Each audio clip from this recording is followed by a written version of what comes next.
시대를 대변하는 보수의 아이콘 윤창중이 쓴 세 권의 책 피정 2017년 12월 운명 도서 구매에 관한 문의는 010-8881-4649 010-8881-4649 도서출판 윤창중 칼럼세상으로 연락주세요. 여러분 안녕하십니까? 윤창중입니다. 여러분은 문재인과 안철수의 이념적 정체성에 대해서 어떤 결론을 내리고 계십니까?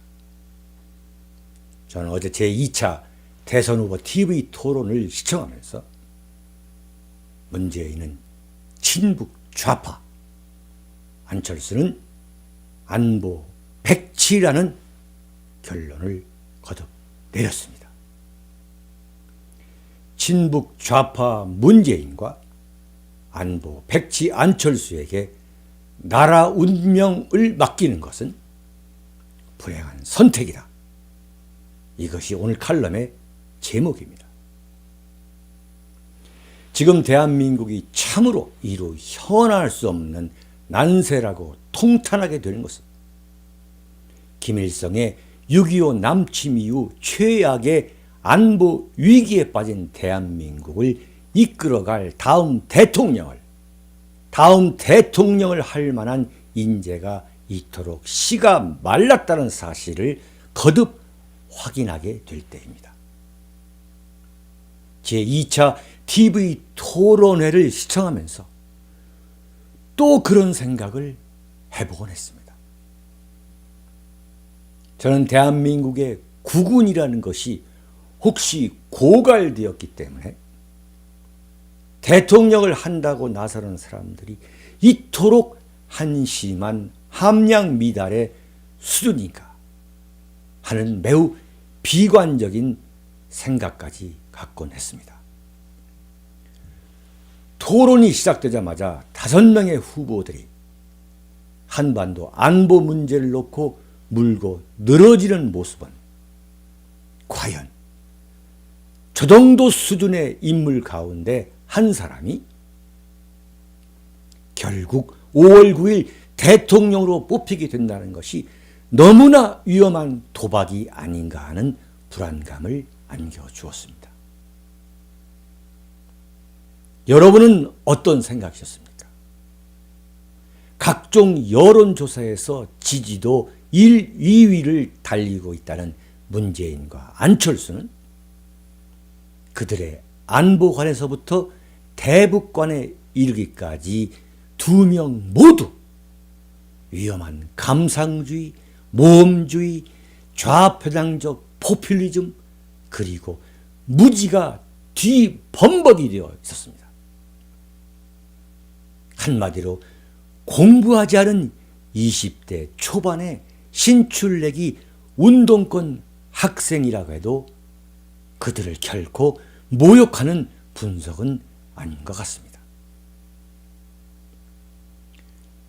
한반도에서 미국의 선제 대북 공격과 북한의 무력 도발로 전쟁이 난이 할 정도로 위급한 그런 안보 상황에서 과연 문재인 대통령 혹은 안철수 대통령이 세계 10대 경제권에 들어가 있는 대한민국 국민의 재산과 생명을 맡을 수 있을까? 생각만 해도 오싹한 기분이 들고 어떤 면에서는 속이 메스꺼울 정도로 문재인, 안철수 두 사람 모두 속내를 감추고 지금 표류하고 있는 보수 우파 유권자들을 유혹하기 위해 자신들의 이념적 정체성을 속이고 가면들을 쓰고 있었습니다. 문재인이 저를 분노하게 만든 것은 그의 새빨간 거짓말들이었습니다. 그리고 얼버무리면서 본질을 회피해 나가는 말장난도 보통 수준이 아니었습니다. 그가 2007년 유엔의 북한 인권 결의안 채택 때 대통령 비서실장 자격으로 북한 김정일의 의향을 먼저 파악해보는 과정, 북한 인권 결의안에 찬성할까요? 기권할까요? 하고 그 물어보는 과정을 주도했다는 당시 송민순 외교통상부 장관의 해고에도 불구하고 그는 뻔뻔하게 얼버무리면서 즉답을 회피해 나갔습니다.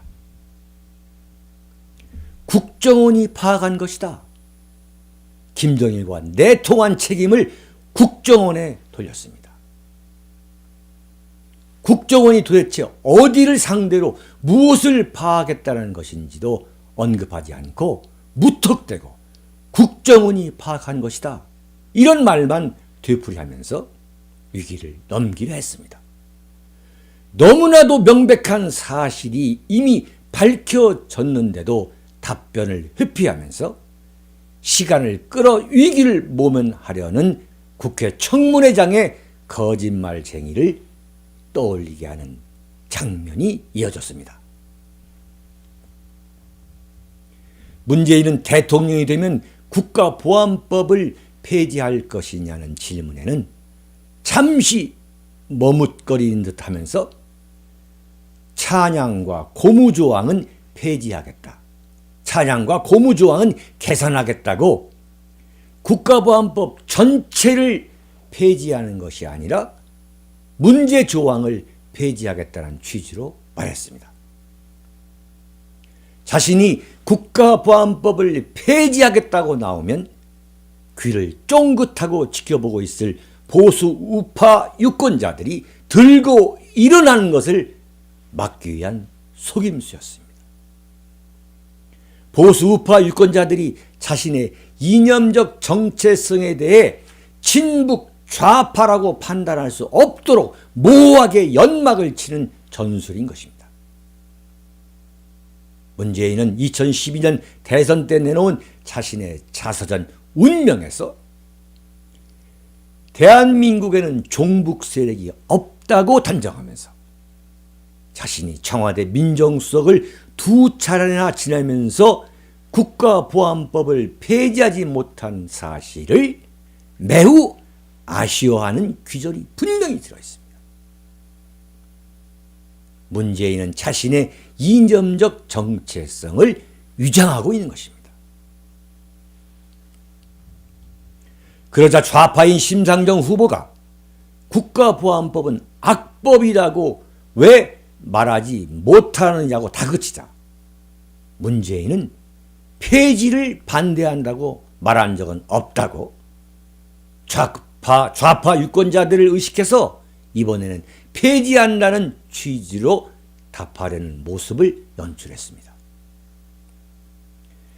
국가보안법 문제로 실점하지 않기 위해서는 보수 우파에게는 찬양 고무죄 조항만 고친다고 해놓고 좌파를 향해서는 폐지하겠다고 다독거리는 것입니다. 한 문제를 놓고 같은 장소에서 한 입으로 두 말을 하면서 요리조리 빠져나가야 한다고 준비해온 것이 분명했습니다.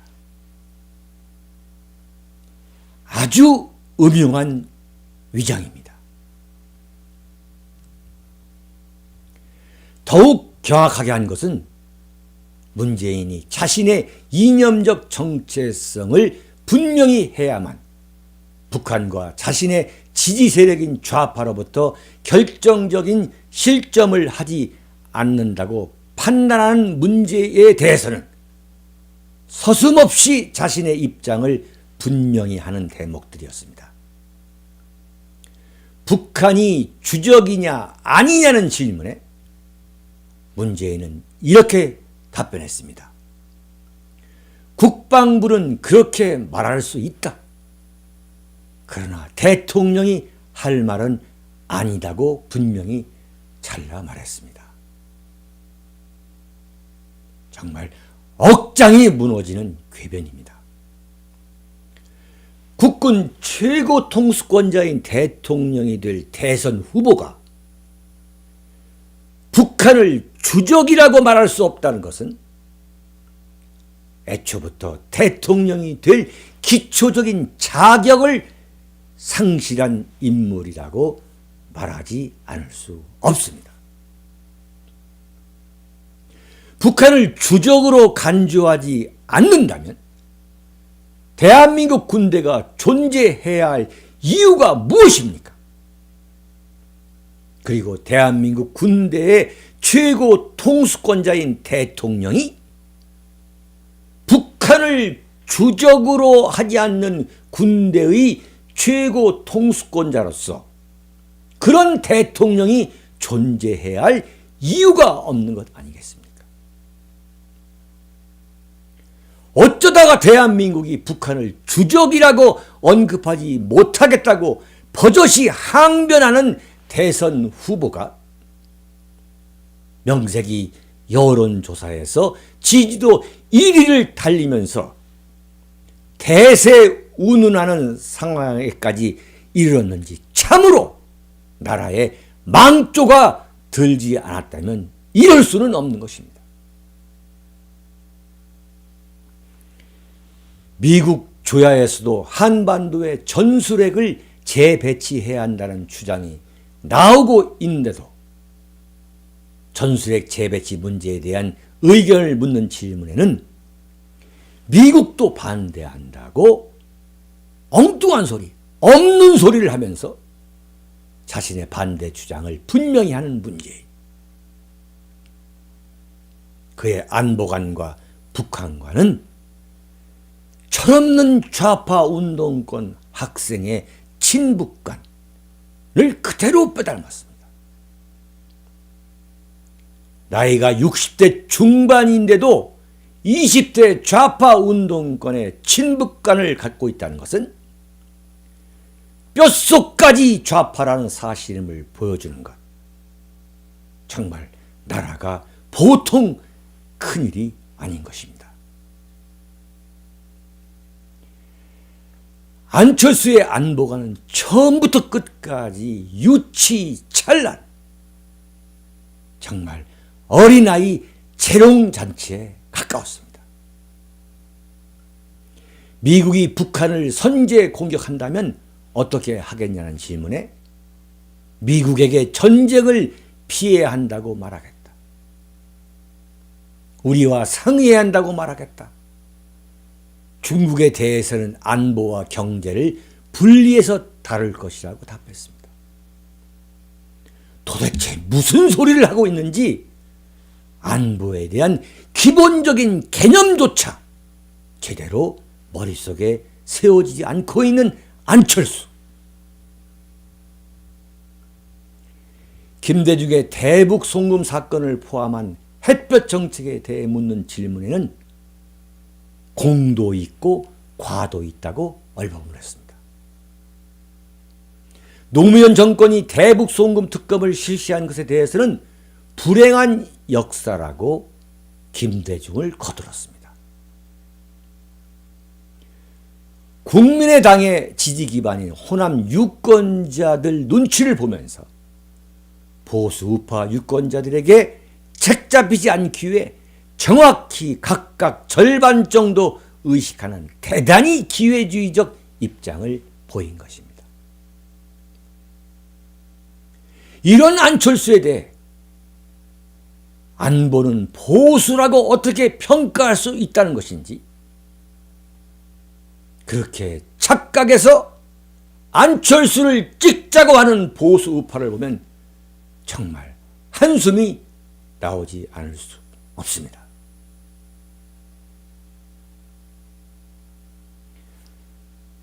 안철수를 찍으면서도 자신이 보수 우파라고 말하는 것은 거짓말이고 위선입니다. 안철수는 박지원이 국민의당의 사실상 오너이기 때문에 안철수가 집권하면 그 정권의 주인은 박지원이 된다. 박지원을 퇴장시킬 수 없느냐는 질문에 대해서도 장단점이 있다고 특유의 이중적인 얼버무리기로 넘어갔습니다. 제2차 TV 토론에서 문재인과 안철수가 국가 안보에 관해 보여준 것은 김일성의 6.25 남침 이후 최악의 위중한 상황이라고 하는 대한민국의 대통령이 되기에는 자격 미달이고 함량 부족이라고 저는 종합평가합니다.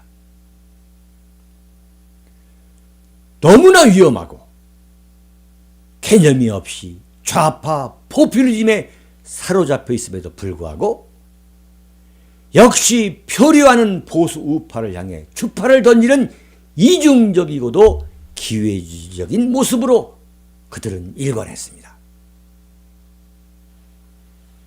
한마디로 문재인은 친북 좌파이고 안철수는 안보 백치입니다. 이런 인물들이 한반도에서 최악의 위기가 닥쳐 중대 결단을 하지 않을 수 없는 상황이 닥치면 무슨 결단을 내릴 수 있다는 말입니까? 어쩌다가 대한민국이 이 정도의 상황에까지 도달했는지 TV 토론을 다 시청한 후 한반도 안보를 포함해 대한민국을 맡길 수 있는 든든한 대선 후보를 발견했다는 생각에서 발을 뻗고 잠자리에 들 수 없는 대한민국. 이런 현실에 통탄하지 않을 수 없습니다. 안보에 관한 원칙과 소신을 갖고 조금도 흔들리지 않고 헤쳐나갔던 박근혜 대통령을 그런 원칙과 소신에 의해 핍박받게 된 좌파 종북 반미 세력이 똘똘 뭉쳐 탄핵하고 파면하고 구속해서 임기를 잘라버려 놓고 그보다 비교할 수 없을 정도로 경험이 없고 친북적이고 안보에 대해 개념도 없는 위험한 인물들을 놓고 대통령을 뽑겠다고 난리를 치르는 대한민국이 도대체 뭘 하고 있는지 참으로 통탄하지 않을 수 없습니다. 김정은이 대한민국 대선 후보라는 사람들이 이런 TV 토론을 하는 것을 보고서 김정은은 웃고 있을 것입니다. 너희들이 나의 대항마가 될 수 있느냐? 헛웃음을 칠 겁니다. 문재인, 안철수 중 누가 대통령이 되든 도널드 트럼프 미국 대통령이나 일본의 아베 신조 총리, 중국의 시진핑 주석, 러시아의 푸틴 대통령과 당당히 어깨를 맞대고 한반도 안보 문제를 주체적으로 대응해 나갈 수 있을 것인지. 제가 보기에 문재인이나 안철수 어느 누구도 그런 감이 되지 않습니다. 사랑하고 존경하는 국민 여러분, 해외 애국 동포 여러분, 저희 윤창중 칼럼스랑 TV는 대한민국을 이끌어가는 국가 중심 세력이 시청하는 격조 있는 방송, 대한민국의 영향력 있는 오피니언 리더들이 시청하는 격조 있는 방송을 만들기 위해 노력하겠습니다. 그리고 윤창중 칼럼스랑 TV의 기술 협력을 해주고 있는 일요서울 TV, 여기에 매주 금요일 정오 윤창중의 시국 진단을 통해서 또한 칼럼을 올려놓고 있습니다. 많은 시청 부탁합니다. 여러분 안녕히 계십시오. 시대를 대변하는 보수의 아이콘 윤창중이 쓴 세 권의 책 피정 2017년 12월 운명 도서 구매에 관한 문의는 010-8881-4649 010-8881-4649 도서출판 윤창중 칼럼세상으로 연락주세요.